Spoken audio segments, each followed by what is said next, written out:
This is the Best of Mike and Mike podcast on ESPNRadio.com. The Best of Mike and Mike.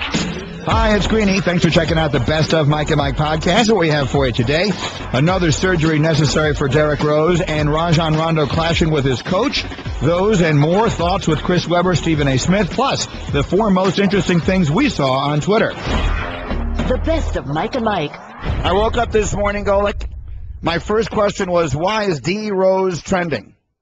And now we know. History is filled, Mike, with great players, transcendent talents whose names we do not know because they couldn't stay healthy. Derrick Rose is a name we do know, but at this point, the notion that he will ever fulfill the promise of his obvious and overwhelming talent seems implausible. Such a shame. Yeah. You heard it in the open if you're just waking up and hadn't yet. Derrick Rose will have surgery on his knee again. Now we're going to play you the prognosis of our Dr. Mark Addix, who makes it sound like it isn't that bad, but let's face it, this is that bad. Oh, well, it absolutely is, because it's compounded by he did this to this knee last year. We have the ACL of the other knee the year before.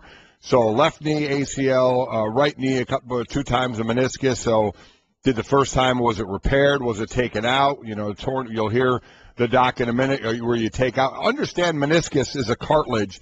And what goes on in the knee of like padding with the cartilage to stop the bone on bone. And when you lose that cartilage, which is what he's doing, you go bone on bone. Now, it doesn't mean you can't keep playing, but it's certainly going to cost you at some point, and every player is different on when it costs them. Is it way down the line? Do you get a few more years in, which you certainly can, and it costs you even further down the line, or how much does it affect you right now? Dr. Mark Addix. It's an arthroscopic procedure, so you go with a camera and instruments. Now, they've already repaired the meniscus, so there were already sutures in the meniscus. So generally, when you re-tear it, it pretty much shreds the meniscus. And so they remove that torn portion. And as long as that torn portion is less than 50%, which is a good chance it is, then he should do fine. I mean, there are athletes that have their entire meniscus removed and still play for a decade afterwards and do fine. Now, different guys can play with different amounts of discomfort, and we don't know what kind of athlete he is when it comes to that regard, but he's obviously been playing with some discomfort all year, and now it finally has gotten so bad that he can no longer perform. So that's a fairly optimistic perspective. It is. From our doctor. Yeah, that's very optimistic. You sound like you think it's almost overly optimistic. Well,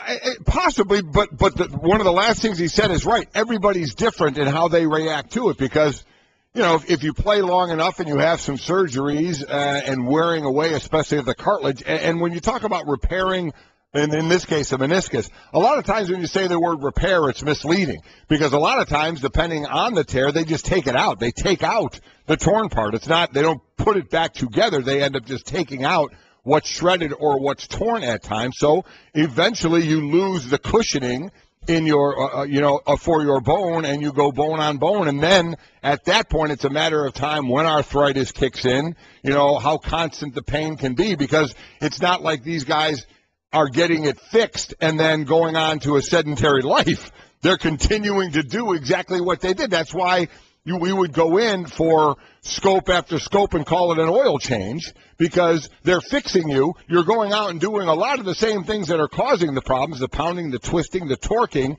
So at the end of seasons, it frays a little bit. So you go in for your oil change, smooth it out, take some more out, and before you know it, you're bone on bone, and it's how long can you last, how productive can you be, and then, you know, years down the road, it's a matter of how bad the arthritis gets. At this time yesterday, there were only 4 teams in Las Vegas, according to the Westgate Las Vegas Superbook, that had better odds of winning the NBA championship than the Bulls. The Cavaliers are the favorites at 5-2, then Golden State at 4-1, the Thunder at 9-2, and the Hawks at 5-1. The Bulls at this time yesterday were 8-1. Upon the news of Derrick Rose's injury, the odds on the Bulls went from 8-1 to 20-1 to win the NBA championship. For the record, the Spurs, Grizzlies, and Clippers all have long or shorter odds than that. So Las Vegas considers it a major injury. There's no other way to view this, Mike. This is a devastating blow, not just to the Bulls, but I think in a different way to the NBA in general, certainly to the city of Chicago, which had a terrible night. Their best hockey player, Patrick Kane, got hurt last night as well. Not as badly, it doesn't appear, as Rose. But a terrible night for Chicago and a terrible day for the NBA. And the reality, if it wasn't already clear, that, look, Derrick Rose, when he was the MVP of the league 3 years ago, we were discussing whether, is he one of the 3 best, 4 best, 5 best, 8 best players in the world. I think that conversation now, for the moment, certainly is over. Oh, it is, yeah. It's hard to picture it ever coming up again. I would agree with that. But you know what it also feels like? And the Bulls and Bulls fans have gotten used to living with this the last couple of years, and they go into the playoffs, and what will we say about them? Boy, they're still – it's going to be a tough series. They're a tough team. But you know what? This year, I think going into the playoffs without Derrick Rose again, this is the best team we've seen. Wouldn't you agree? Jimmy Butler at all-star level, he leads a team, with what is it, 20 points a game. You got Paul Gasol, obviously Joakim Noah. He's gone through some injury situation, but there's some star power on this team. But they're not a championship team without Rose. But I guess my point is, whereas in the past it was a matter of when, and I still think it is. I still think this is a team that has a better shot than those other last couple of years. When they went to the playoffs. A better shot of what? A better shot of getting further. And well, look, 2 years ago they beat the Nets on the road in a Game 7, and then they gave Miami a tough 5-game tussle. This is a team that could do that. I could see them winning a first-round series and giving Cleveland or someone like that a tough tussle. But this was a team that, with Rose at his best, I think many people thought was going to win the East, was going to be in the finals. And I certainly don't see that. And going back to the Vegas odds, they were 11-4 yesterday at this time to go to the finals, and they're now 8-1 to go to the finals. So Vegas agrees with that. Do you agree with that?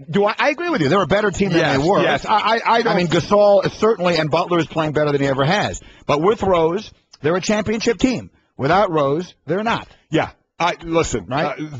I think that simple statement is true, yes. And I think a big question now will be, well, it doesn't even matter where they're going to fall to. They're sitting in the 3rd slot right now, but, just... Do you hold on to a top 4 slot? That's the question. Do they hold on to it? How far are they from 5? They're three games. Washington is at 5, 3 games behind. Washington's playing lousy. And then another game and a half behind that is Milwaukee at 6. So look, the bottom line of it is in the middle of that pack. Is there any team that you're looking at and you say the Bulls couldn't beat in the first round? No, especially now that Miami has lost Bosh. I talk about a brutal week, and again, 2 totally different circumstances.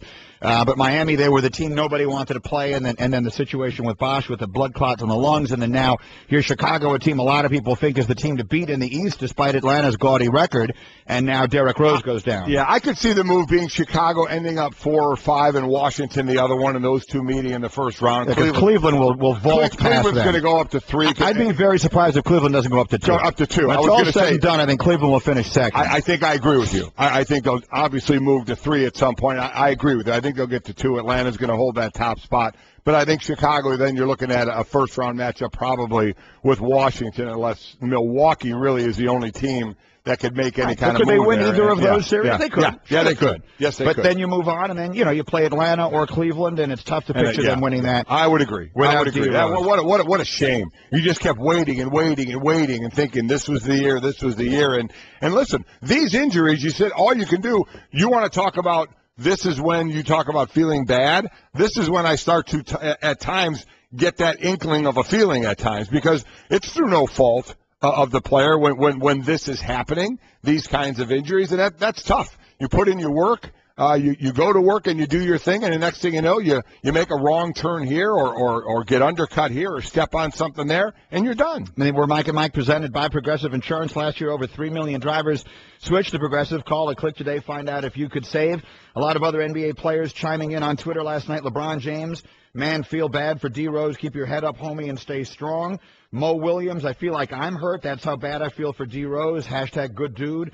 Ricky Rubio tweeted again, man, oh man, I feel the pain. So sorry for D. Rose. Wish you a speedy recovery. Well, those among many people are all around the NBA and sports community and beyond tweeting good thoughts to Derrick Rose. We're listening to the doctor talk, and we're talking about the effect on the court.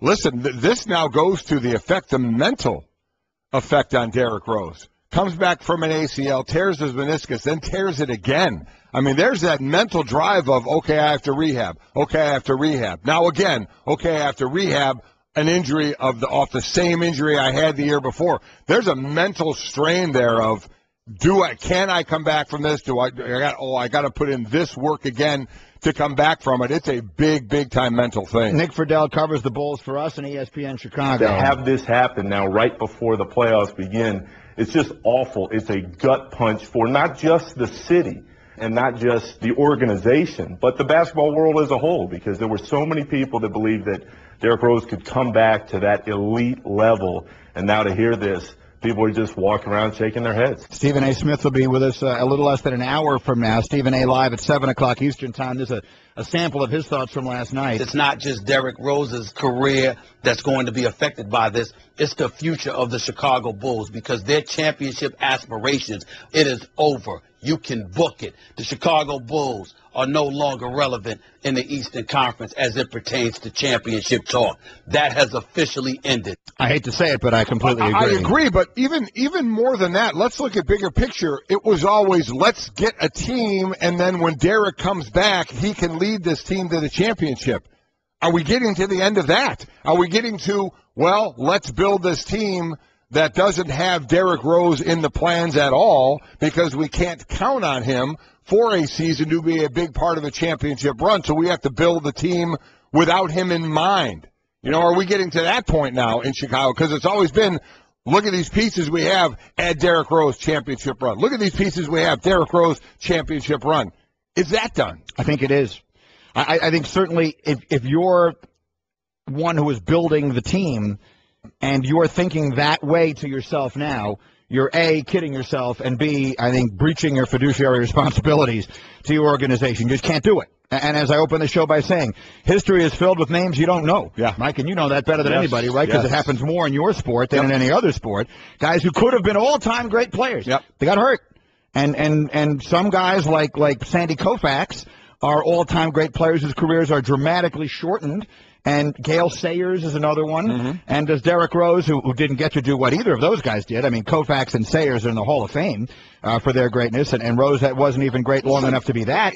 Does he now go in that category of a guy who's just his greatness was the world was deprived of seeing what he could have been because of injury? It feels that way. And there's different levels. There is, the Gale Sayers of the world where you already see a Hall of Fame career, but a career cut short by injury, but you got to see it for a while. A Derrick Rose where you saw it like a flash, but you did see it, and then the injuries take over. And then to stay in that same sport, a guy like Greg Oden, a guy who had a ton of potential and the thought of what he could do and was never even able to realize it with injuries right away. That's another good example. I mean, there's one who, if not for the 1 year of college, no one would even know who he was at this point, and that's where we stand as of today. So there's your top story this morning. Obviously, a shame for everybody around the basketball community. All right, Mike and Mike, and I mentioned here that Golick and I are celebrating, believe it or not, 15 years together, and we have a special web page to commemorate the occasion.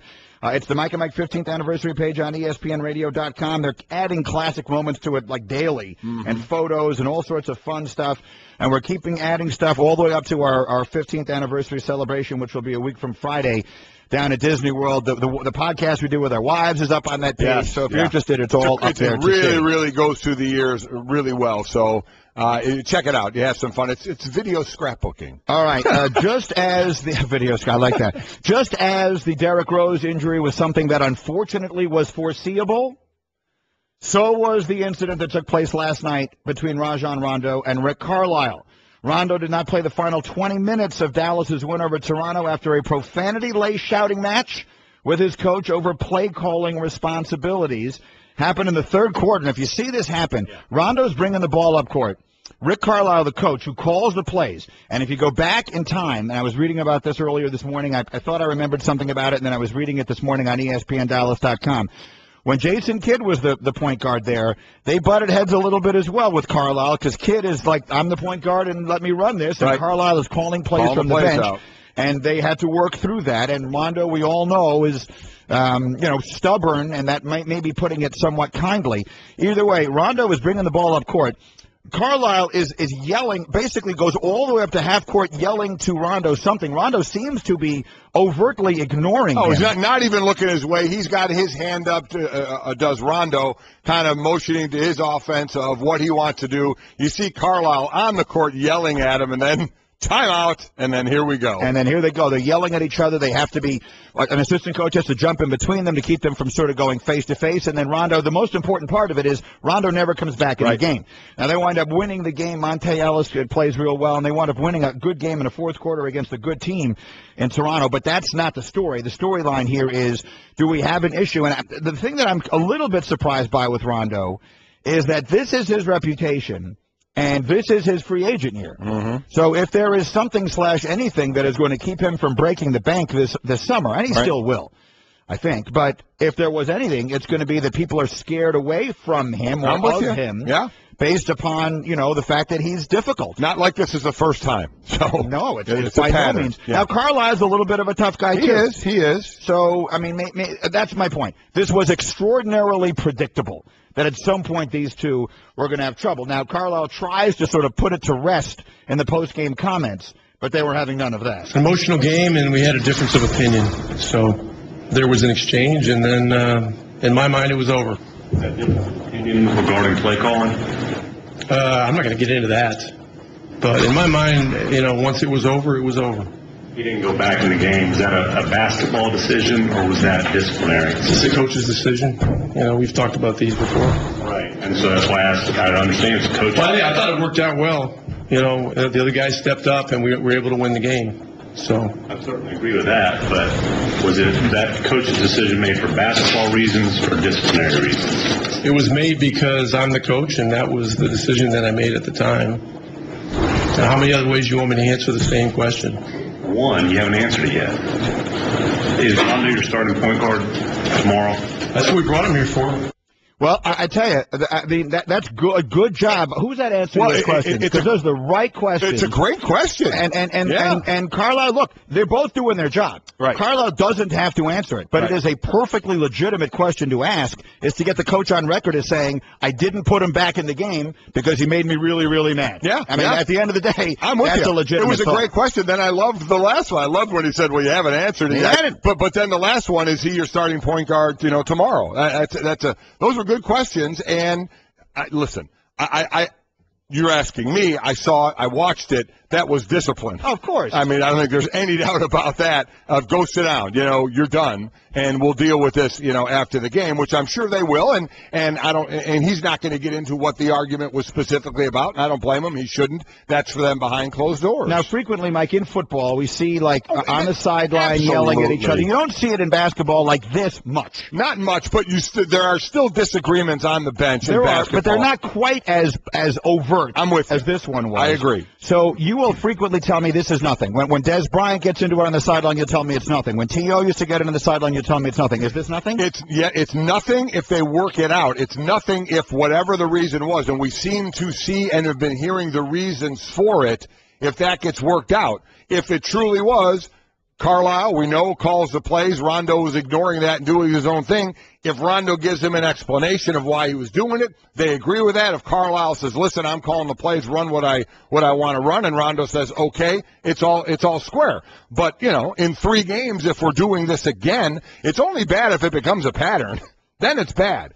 Heated, emotional situations happen all the time, some more glaring and out there like this than others. But it's how you resolve it and how quickly you resolve it. Again, team sources telling ESPNDallas.com friction had been building up between the two over play calling responsibilities, the majority of which the coach has handled. Jason Kidd had similar frustrations during his first season playing with Carlisle, although it never resulted in a public outburst. Listen, that's an issue. I mean, think of it. You want to put it in another sport? Go to football. Remember when the quarterbacks were calling the plays? Sure. Well, at some point that changed. At some point. And I'm sure it changed while quarterbacks that called plays were still playing. But it changed to now the coach was calling the play, and they were saying, wait a minute, this isn't how it was done. Well, Rondo, is he used to calling plays? Is he used to running the floor? Is he used to calling what he sees? Carlisle is used to calling the plays. If he's going to be your point guard, guess what? You got to work this out because it's only going to happen every time he brings the ball up. So if we say there's been friction building for a while, then, you were waiting for some steam to get let off. It certainly got let off last night, and now the key is going to be how do they both react and deal with it going forward. The best of Mike and Mike. Mike and Mike. Geico presents Strange Saving Stories. Astronomers detected an interstellar transmission. It stated, Geico, 15 minutes could save you 15% or more. The implications were staggering. Was the cosmos telling us we could all save hundreds on car insurance with Geico? Or did their radar merely pick up a signal from the nearby Rufus and Clyde's morning show? We may never know. Geico. 15 minutes could save you 15% or more on car insurance. Mike and Mike. Let's bring Stephen A. Smith into this conversation from First Take and his radio show every day on Sirius XM and the rest of it on the Subway Fresh Take hotline. Stephen A., obviously a devastating blow for the Bulls, for the city of Chicago, to some degree for the NBA. When you sit back and assess now with a chance to sleep on it, the Derrick Rose news, what are the thoughts on your mind this morning? It hasn't changed. The word devastating is definitely apropos when you consider what he's meant to this franchise. I mean, he was essentially the key ingredient to revisiting the Jordan era, per se. He wasn't Michael Jordan. That would be blasphemous to say. But when you consider the kind of effect he had on the city of Chicago, the kind of hope that he brought to them, especially after his MVP season in 2011, you just had this impression. There's no way on earth that the Miami Heat, in anybody's estimation, gets to 4 consecutive NBA Finals if Derrick Rose is 100% healthy, because the way Thibodeau coaches the team, the way they defended, their toughness, their resolve, combined with the greatness of Derrick Rose, you had to believe that at least for one of those years, Chicago would have had something to say about Miami getting the 4 straight NBA Finals.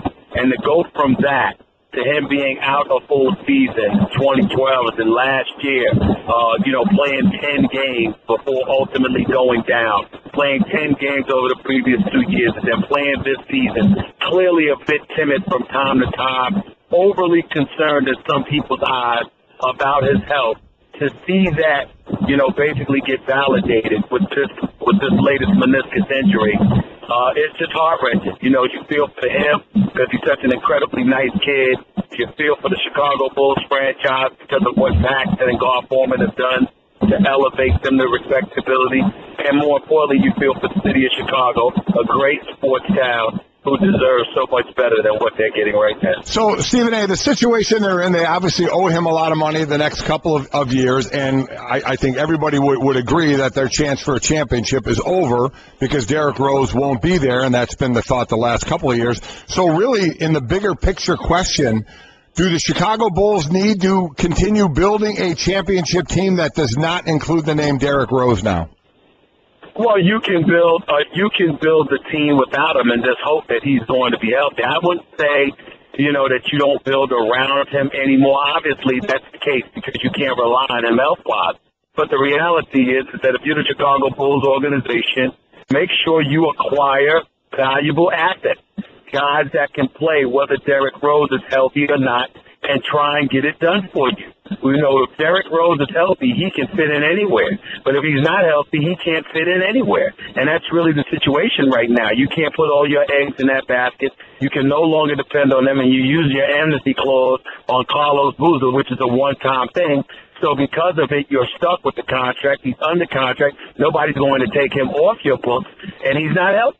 So all you can do is build the best team that you can possibly build and hope that ultimately he comes back healthy. But you can't build it around him, per se, getting parts that Derrick Rose has to match with.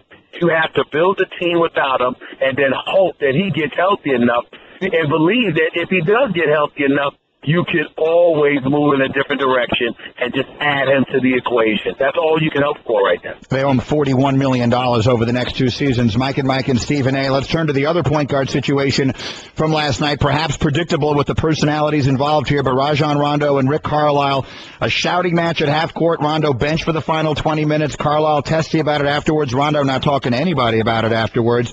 Let's look at it short term and long. Let's start with short term. What effect do you think this has? Do you think those two guys were able to work it out, or is this just a problem that you think lingers the rest of the year between Rondo and Carlisle and ultimately derails Dallas in the West?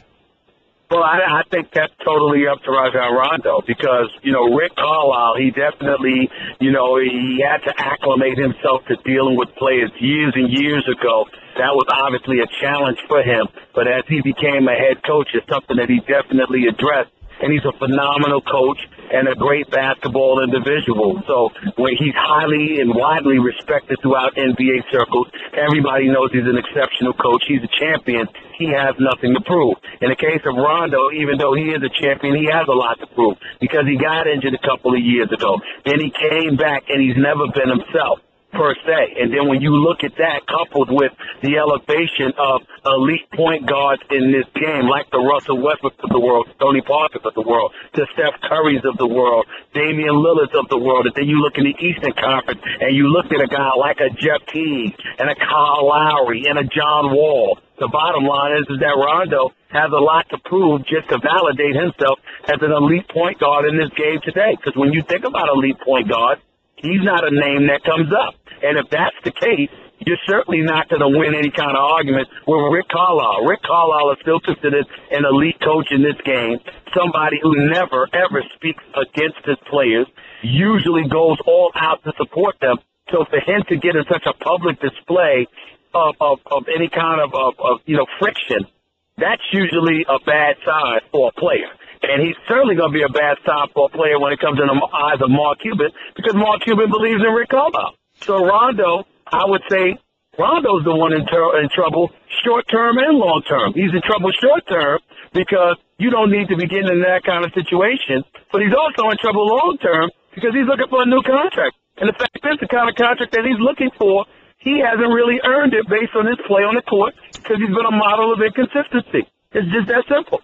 And that was, so you set up perfectly the second question. So the long-term question is, do you think that this takes him away from Dallas this summer? And is he a guy, based on all the things you just said, that some team is going to break the bank for? The Lakers are a team that comes up a lot because he seems to have a good relationship with Kobe and they've got the money to spend. Is a team going to go out there and say, we're bringing in Rondo and we're building a championship team around him at the point? No, but contrary to popular belief, it's not because Rondo is this cantankerous individual that nobody can get along with. I think to some degree that's overblown. He's a champion. He shows up in big games. He deserves credit for that, at least in the past. The biggest problem Rondo has is that he hasn't shown himself to be a franchise-caliber point guard, primarily due to injury, but in Dallas, it certainly has fallen far short of illustrious. Everybody's talking about Rondo as if he's the marquee free agent that everybody's clamoring for. The dude can't shoot. He can pass. He can dribble. He can defend. He knows how to win. But I don't know if anybody's been paying attention.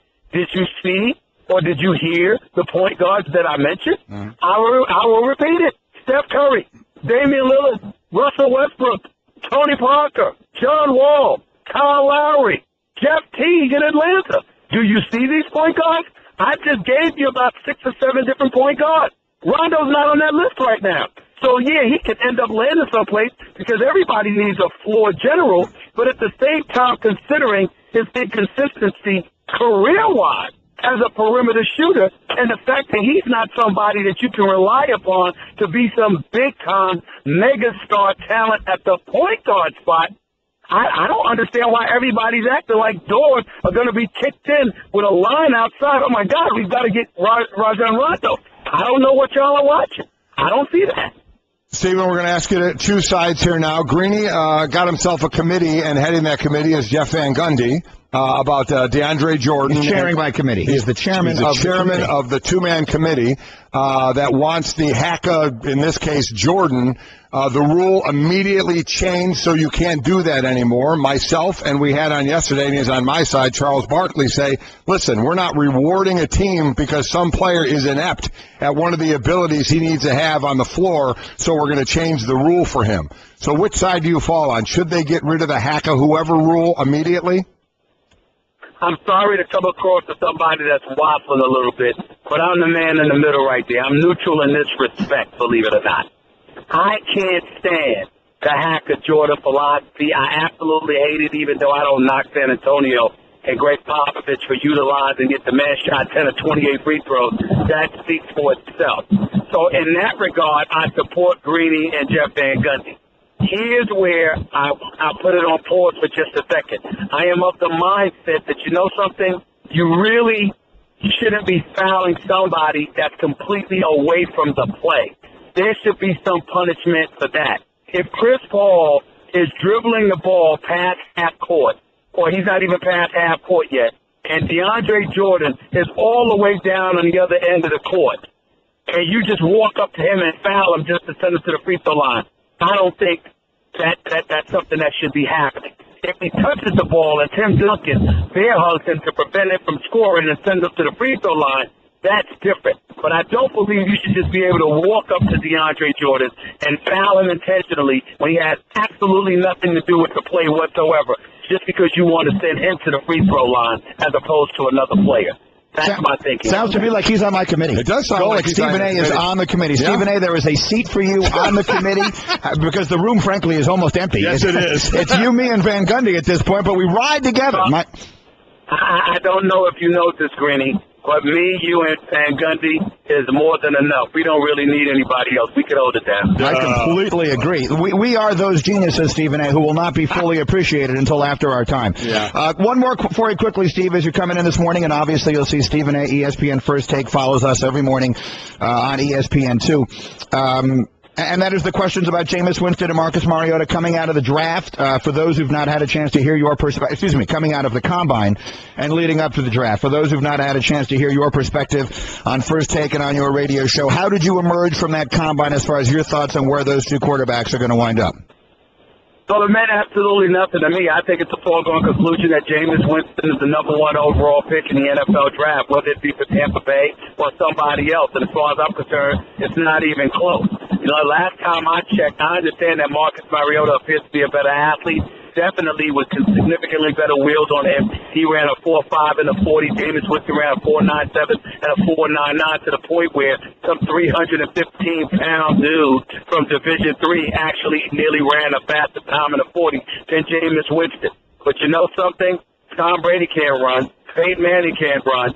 Drew Brees is not a runner, but somehow, some way, they stand in the pocket and get it done. And every NFL aficionado I've ever listened to always says that the greatness of a quarterback has to be judged by their ability to stand in the pocket and fling the football. And in that regard, I don't think Marcus Mariota can mess with Jameis Winston. As it pertains to the vertical jump and the broad jump, that is just nauseating to me, guys, because what is this, basketball? Are we asking them to dunk or something? I don't think so. I don't give a damn about how high a quarterback can jump. It means nothing to me. I don't even know why they do that. I don't even know why they do that drill. It means absolutely, positively nothing. Can you fling the football under pressure, and do you win? Mariota beat the mess out of Florida State in the semifinals. I get that. But he did not win 26 straight. He was not a Heisman Trophy winning a national champion his first year playing college football. The it factor in terms of working under duress and stress, yeah, I'm sorry, that's not the Mariota I see. I don't see that guy comparing to Jameis Winston. It's a no-brainer to me. It's a gimme. Mariota in the right system will excel on the NFL level. Jameis Winston is going to excel, period, because he's a quarterback and he's a winner. I'm rolling with Big Game James. Well, while we disagree on the hack of Jordan, we definitely agree on that. And I know you had called in yesterday to want to disagree with me on my thought about Marshawn Lynch. We want to wait till we get you in studio for that because I want to intimidate you with my size when we debate that. So we'll wait another day when you come in for that. I'm looking forward to that moment when you try, Golden. I'm looking forward. Thanks, Steve. We'll see you in here later, Steve. Thank you.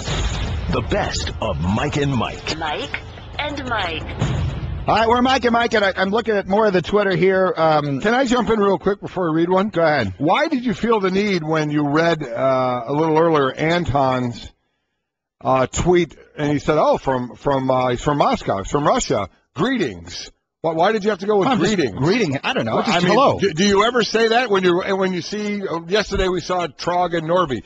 Greetings, Trog. Greetings, Norby. Did you say that? I did not. No. Why would you? Greeting why would someone you say from a long way away? Hello from the U.S. I mean, why has it got to be greetings? I was waiting for greetings and salutations. I mean, really? It's just the way it made me feel. I don't know why. I just the moment.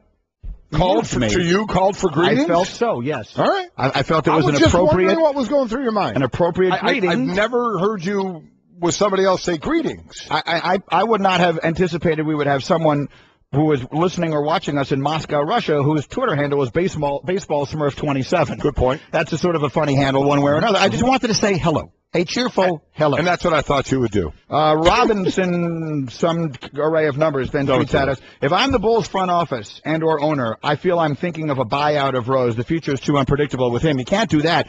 I have seen a bunch of people tweeting us that when they amnestied Carlos Boozer, people saying that they were saying at the time, and listen, obviously you heard a little bit of it, for Rose. They should amnesty Rose because they still owe him a fortune of money. I do think they have to start thinking about building this team to try and get to a championship level that doesn't include Derrick Rose. I mean, we're going on the third year now. I mean, and I know modern technology is so much better with surgeries, and we've seen him come back and he's been playing well, but now to damage the same knee he damaged last year, not to say that he can't come back from it again, but at some point, you know, you have to stop saying this is our missing piece and we're only going to get there if he's healthy, because that's been the thought. As soon as Rose has been lost, it's like, okay, we're done. And now we're on the third year of that. They still owe him over $40 million for the next 2 seasons. Meanwhile, Mike and Mike in our Sports Center, brought to you by Silver Car, the game-changing car rental company. Lets you skip the lines, avoid the hassle, and drive a spectacular silver Audi A4 for as little as $59 a day. Save $50 on your first rental by going to silvercar.com. You download the free app. You enter the promotional code Mike. That's silvercar.com, the new way to rent your cars from the airport. Stephen A. Smith will join us a little more than 10 minutes from now with his thoughts on D. Rose and the rest. Meanwhile, talking about Jameis Winston, Mike Mayock saying yesterday he would be very hesitant to take him. Going all the way back to November, we had Dave Wannstedt, longtime pro and college coach, on, now doing games at Fox, and he was on with us. It was when, I'm sorry? It was January, excuse me. So it wasn't as long ago as I thought. It was in January when we had Dave Wannstedt on, and this is what he told us about Winston. If you have a high draft pick this coming year in the National Football League and your team needs a quarterback, are you taking Jameis Winston? How high? Number one. Top 10. Top 5. Top 6. 10. Yeah, that high. No. You know what? I don't know the guy as a person. It would require a lot of research. All I would say is, you know, we all better know draft meetings, and Chris, you know what I'm talking about. Hey, everybody has a red flag on them. The first question I would say when I was at the Dolphins, head coach, kind of GM, I would turn to Rick Spielman and say, hey, is this a first-time offense? Is there a history going on with this guy? And if Rick would say, no, it was a one-time deal, okay, everybody makes mistakes, let's move on. If he says, well, you know, let me pull out the paper and show you what we got on this guy, I think it's too critical a position. I would have reservations, to be very honest with you. Again, now that's before the combine and before all the research and the digging, but those were the thoughts that Dave had, and you heard Mike Mayock yesterday, and you wonder how many people around the league have those kinds of reservations. Well, yeah. Well, let me ask you, if you're breaking someone down, so you're looking at Jameis Winston, what's your concern off the field? What are you looking into? Were you concerned about the BB guns, the stealing of the soda at a Burger King, the walking out with the crab legs, the standing on the table and saying what he said? Are you concerned about? Maybe it's the fact that it took you this long to name all of the things. No, that's where I'm going. Are you more concerned about that grouping of things or the sexual assault? Well, the sexual assault allegation, obviously, right, of a whole other category, and the amount of investigation that has gone into that, and I would imagine will go into that by any team considering drafting him. That's a whole different discussion. The rest of it, the potential just emotional immaturity / for lack of a better word, knuckleheadedness, right? That would be a concern, but a much smaller one. To me, the most important word spoken on this subject yesterday was spoken by Sal Palantonio. Sal was on, was this with Colin yesterday? No, it was on Lupica yesterday on ESPN New York. And this is what Sal said he heard coming out of the combine about Winston. After the 4 days were over, I heard over and over again from coaches and scouts that Winston blew him away in the meeting room, one-on-one, and not on personal issues, on football acumen. I'll give you an example. Todd Bowles, new head coach of the Jets. Yep. Master blitzer.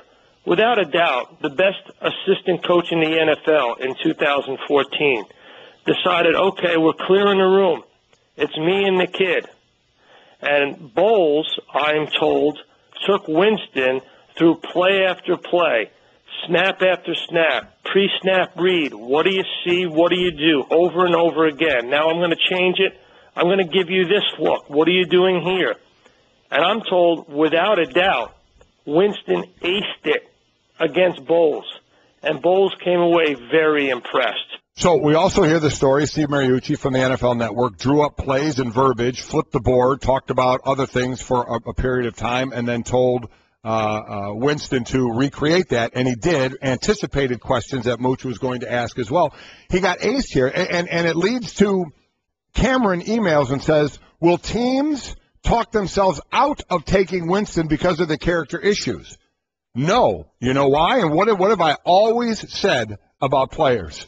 The better you are, the longer the leash is. Sure. And on the field, this kid is checking every single box. On the field, in the classroom. So what does that do when you like someone so much you want to put them on your team?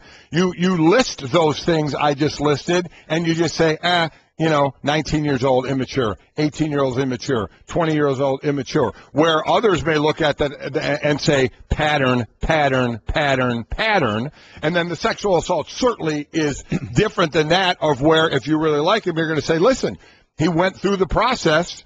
There were no charges brought up against him in the process, and others that aren't so sure about it are going to say, you know what, we're going to dig more because there could be more. Was there people hiding things in this? They're going to look more. But a lot of it is what you see of how he can help you on the field. And you may hate that, and that's fine, but I'm just telling you a lot of times that's how business is done. The reality of it, I think what you're saying is you can talk yourself into it or out of it depending on what you want to do. So if you ask me, will teams talk themselves out of Winston, more teams to me who look at him and only want to get the pick will talk themselves into a Jameis Winston rather than out of it. I would be absolutely floored if he's not the number one pick. Mm-hmm. What I think remains to be seen is who makes the number one pick. I don't think it's a lock that Tampa will take him. I think it's close to a lock that he goes number one. The best of Mike and Mike. They're certainly not on top of the world in Chicago this morning with injuries to Derrick Rose and Patrick Kane. Looking at other examples of guys on Twitter who maybe never lived up to their full potential because of injury. Grant Hill, Bill Walton's a very good example here. There's some more reaction to the Rajon Rondo stuff. Brian tweets out as Rondo is a stat hog, doesn't make the right play, makes the play that gets him an assist. I don't know about that. Bruce Johnson tweets out as another set of Chicago tragedies, Kerry Wood and Mark Pryor. Two guys who did, at one time you thought, here you go. You're going to have the next incarnation of Spawn and Sane, and instead injuries, and you didn't have that at all. So terrible, terrible day. Terrible news for Derrick Rose. It really is. Makes you feel horrible. And as you mentioned, tough for Chicago with Kane going down for the Blackhawks. It gets checked into the boards, has the shoulder issue. How long will that be? It looks like that certainly is a much less serious situation than where Derrick Rose is at this point. We are Mike and Mike, where our Sports Center is brought to you by Exxon and Mobil. You could win $1,000 in free gasoline from Exxon and Mobil just by telling them what fuels you and getting your friends to vote for your entry. It's the Exxon and Mobil What Fuels You contest. Rules and details at Exxon.com and Mobil.com. Chris Webber with his take on the big basketball stories of the day, including Rose and Rondo coming up. But right now, a new feature, we call it the 4 most interesting things that we saw on Twitter yesterday. Bubba, give me a little music for that. Have a little musical accompaniment. I think that'd be nice. Do a little music.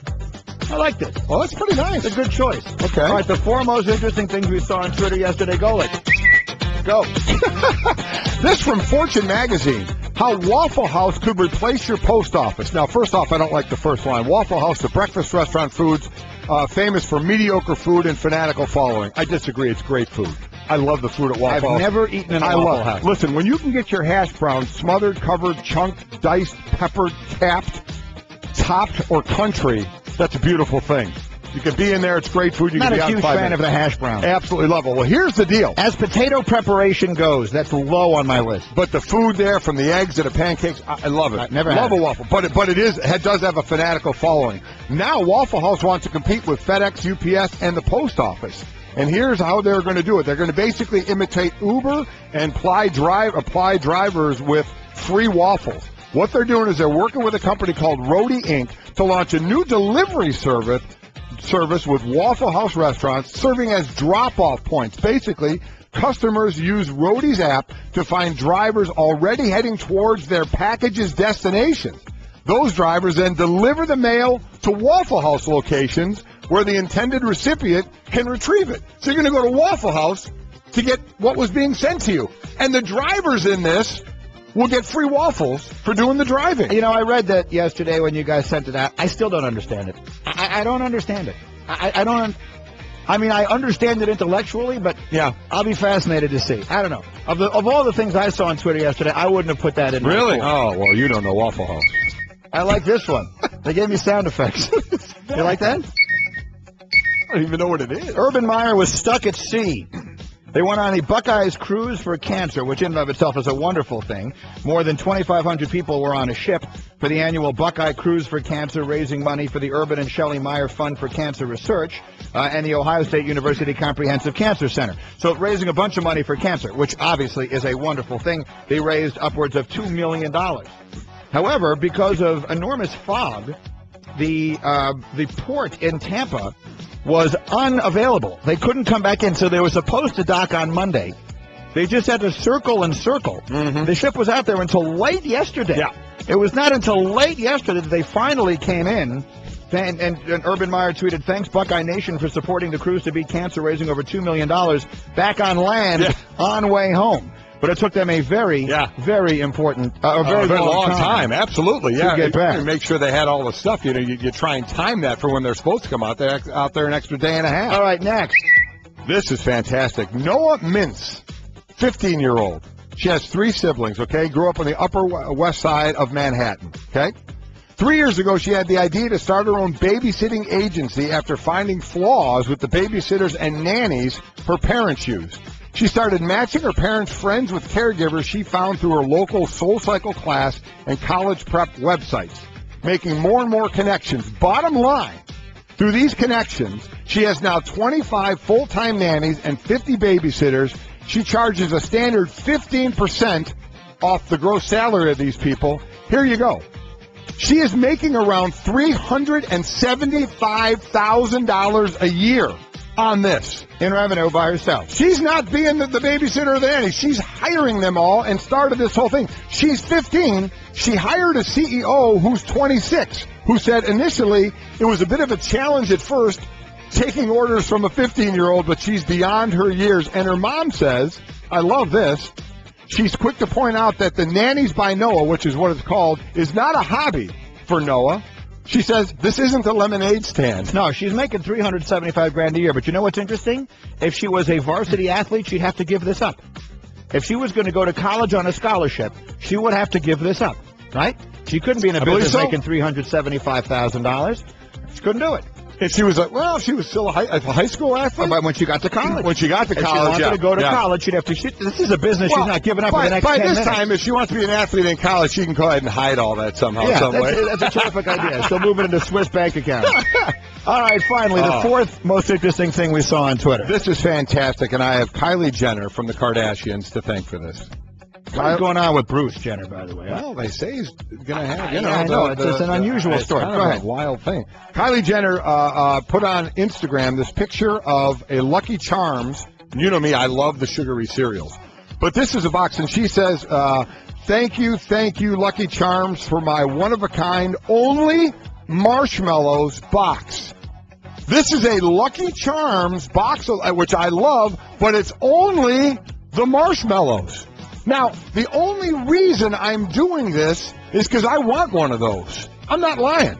Kylie Jenner is one of the luckiest people around. Now, is she the one that's like 19? Because there's the younger one is Kendall, I think. Kylie, she's like the model now. So I don't even know if she'll eat it, quite honestly. You know, she's a model and all that kind of deal. You know, give up the box if you're not going to. So this is a box of Lucky Charms that has only the marshmallows. Only the marshmallows. So would you even use milk to eat them, or would you just pick it right out of the box? That ceases to be cereal. At that point, that's not cereal. But it's just a bunch of differently colored, but taste exactly the same marshmallows. But how great there would is that no be? difference in the flavor of the different colored marshmallows. But it's also not a regular marshmallow. There's a little bit of a taste to them, even though they're the same. You wouldn't want that? I'd want that. You wouldn't want that? Would you want to buy it? I'm asking you a question. You're ignoring me. I don't think I would buy it. No, I'm not the least bit interested in that. Really? All right. I want it. I want a box of marshmallow-only Lucky Charms. Those are the four most interesting things that we saw on Twitter yesterday. I'm confused by all of this. I wanted to put in there, for your benefit, this kid, a 16-year-old kid, who went out fishing and caught a marlin that weighed over 1,000 pounds. And when I say a marlin, I don't mean like, Giancarlo Stanton. No, an actual fish. It caught a fish in a charter boat. I wonder how long it took him to bring in. Did it say? It says here... because you're not just reeling that in like a bass. It's going to take a while to reel that one in. It said in here they landed the biggest catch, a half-hour battle. Half hour, okay. They hold in an 11-foot-long blue marlin weighing 1,058 That'll wear you out. pounds. That'll wear you out. That's a nice lot catch. of work. Mike and Mike. Here's our friend Chris Webber from the NBA on TNT and NBA TV on the Subway Fresh Take Hotline. Good morning, Chris. Hey, good morning. How you doing? We're well, but it's obviously a tough morning for basketball fans everywhere, and in particular in Chicago. When you first heard the news about Derrick Rose, what was your initial reaction? And now you've had a chance to sleep on it. What are your thoughts on Rose and about the Bulls themselves this season? Man, my thoughts was, star. I missed over 300 games in my career. I'm very close with Penny Hardaway. That to me was one of the best players that I played with or against him. I saw how injuries took him down, and so I have so much family in Chicago that we announced it on NBA TV last night, or it was announced, and then we kind of talked about it. And I tell you what, the city is just, it's just almost like, what more can we take? They put their hopes on the back of Rose, and if you go through the full context of it, him winning the MVP in 2010, and can you guys remember an MVP that was an MVP under 30 and maybe didn't play an All-Star game again after that MVP, and remember how hard and he attacked the basket, and then you have a little bit of a friction, whether it's his agent or his brother with the Bulls. You know that he's a hometown kid and he loves it there, but maybe they're not getting along in the locker room. Maybe it's tension with Thibodeau. You have all these factors. And then in the middle of the season, while everything's going well, just to hear that he's not back, I tell you what, I feel bad for those guys. I feel bad for Noah. I feel bad for Butler, who worked hard. The guys that's been there through their playoff run. It's just really sad because even though it's a meniscus and he may be back really soon, it's just another setback, and so I think the word of the day is frustration for everybody in Chicago. And they'll go to the playoffs again, and they'll be a tough out because they're a good group, probably the best group playing without Derrick Rose in the last couple of years. But now the question going forward, Chris, is Derrick's going to want to work to come back. Everybody's going to want him to come back. But are the Bulls at a point, the organization, that says we need to try and build a championship team that may not have Derrick Rose as the star player? As an athlete, it's messed up. That's part of the business that you even have to think that way. It's almost like blasphemous that you have to say that, what if we're better without him? But I agree. I think this is the main problem. You just said it. We know they're going to play well. We know they're going to take somebody to game 7. We know that they're going to maybe get through a series that they shouldn't have won, but what happens when it takes energy to hope and energy to believe. And what happens when all that energy is sapped because reality is just set in like that? And so even if he does come back, even if Butler does have a good game, I think they should make a call to Nate Robinson, who's at home doing crazy workouts on his Instagram. But it just seems for this situation that it is sad because it puts everyone in a difficult situation. You have to let him work to come back. You have to plan like he's not going to play. You have to hope he comes back. But then if he's not going to stay healthy, then you kind of hope that he doesn't come back so you can have some type of consistency. Frustration, I could definitely sense that. I love the point on Nate Robinson, by the way, who obviously was there in Chicago among many other stops, so knows them, they know him. That might be a great call. Mike and Chris Webber, you're on NBA TV last night when that happens, and also, obviously, you see the situation between Rajon Rondo and his coach, Rick Carlisle. So I was asking Golick about, in football, we see these things happen on the sidelines all the time, and he always tells me it's not that big a deal, it's heat of the moment. And let's go down to your sport, Chris, here in basketball. You're directly. How big a deal do you think this is with Rondo and Carlisle last night? Well, I agree with Golick, even though it's different sports, it's never really that big of a deal. Remember when they said LeBron bumped flat and other things happen? I never really think it's that big of a deal, but we have to go to the full context. Out of college, people didn't want Rondo. Even in Chicago, in Boston, Rondo is one of my favorite players and point guards, but you knew that when Ray Allen left that there was issues, even in the locker room. And so if you hear one word about Rondo, it's stubbornness. And so maybe that's good if you're in a good situation. But, George Carlisle has won 50-plus games a couple times in a championship. And so I think it's something bigger, and I'll tell you why. One, because he has a little bit of a history in the locker room, and everyone knows that. And number two, you know, the league is changing. Rondo is one of the best guards in the league, but if you see, like, they'll set a pick and roll on Rondo, guys will play him like Ben Wallace. They'll jump back into the paint, and he has to shoot. And if he doesn't shoot, it's kind of embarrassing. And so he can pound the ball all day and penetrate and find a guy like Ray Allen in the corner. That's great. But on Dallas Mavericks teams, the basketball team has such a high IQ. The ball hops around. You don't need a guy just standing there dribbling. So maybe his skill set isn't needed because the guys over there can handle it without a point guard. So that's the frustration I see is, you know, and I love the fact that the coach said, listen, this is my team. You're new over here. We're going to sit you down in the fourth quarter. Win or lose is my decision. And so I do think it's going to be a little bit more just because maybe of Rondo's history, but we'll see how that turns out. Does the future for Rondo next year not include Dallas, do you think? I would not think so. You know, I don't want to make that little thing bigger than it is, but on this team, Dallas doesn't need that type of player. Dallas doesn't need Chris Paul. Chris Paul and Rondo probably dribble the ball more than anybody in the NBA. They're true traditional point guards, and so they have to hand it off to you to shoot it, and they have to give it to you to shoot. Well, Dallas, they move it, and so I could see him going to a team that needs his skill set because I don't think Dallas necessarily needs his skill set because they have guys that can do it all. And then very quickly, again, Chris Webber with us. The performance of Russell Westbrook over the course of this last month, particularly in the absence of Kevin Durant, has been unbelievable. And forgetting for a moment about whether he deserves to be in the MVP discussion, you know, have you been surprised at the way he has carried this team? And what, if anything, do you think it says about the chemistry with him and Durant when Durant does come back at the end of this year? Now, this is one of the stories I love being an ex-player because I'm kind of stuck on the story that everybody used to say he was over-aggressive. Everyone used to say, oh, what is he going to do? He's not a true point guard. He's not this and that. And I love how he didn't listen to anyone, and he kept playing his game. So, no, I'm not surprised. Knowing him and Durant the way that I do, they're very close. They want to play with each other. They want to be there. Durant didn't like the way we were criticizing Westbrook for shooting last year. And I just look at it. Last year, Westbrook was out in the beginning, and Durant had to show the load, and he became MVP. I do believe still that Harden is number one because he hasn't had his all-star. Curry has had Thompson with him. And then I think, you know, three is Harden. Is Westbrook, the way he's playing. But no, I'm not surprised. He's a beast, man. He goes, if you look at him cheer on the sideline of the game, he cheers hard. He's a leader in that locker room. I'm really not surprised. But his mentality of just, you know, to me as a football player, type mentality where he just goes like a running back. And so I love his game. And no, I'm really not surprised what he's doing. And it's so funny. If Durant comes back, guys, have you ever seen a team that low-seeded? Maybe besides the reputation of San Antonio, the guys wouldn't want to play. So I just see that team with the changes they made, their new roster changes, if Durant is healthy.